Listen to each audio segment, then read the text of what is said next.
जय महालक्ष्मी मागो कमला धन्य तुहि धन्य मालो तोहरी लीला साधवा नारी करती सुदशा व्रत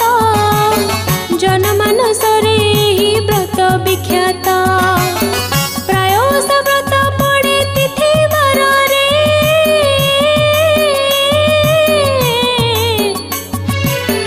ए ओषा पड़े टिके भिन्न भाव रे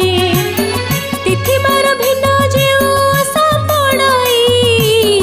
जोग जो व्रत बोली ता नाम हुई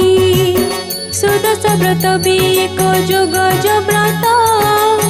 नारी माने पाली थांती मिसी समस्त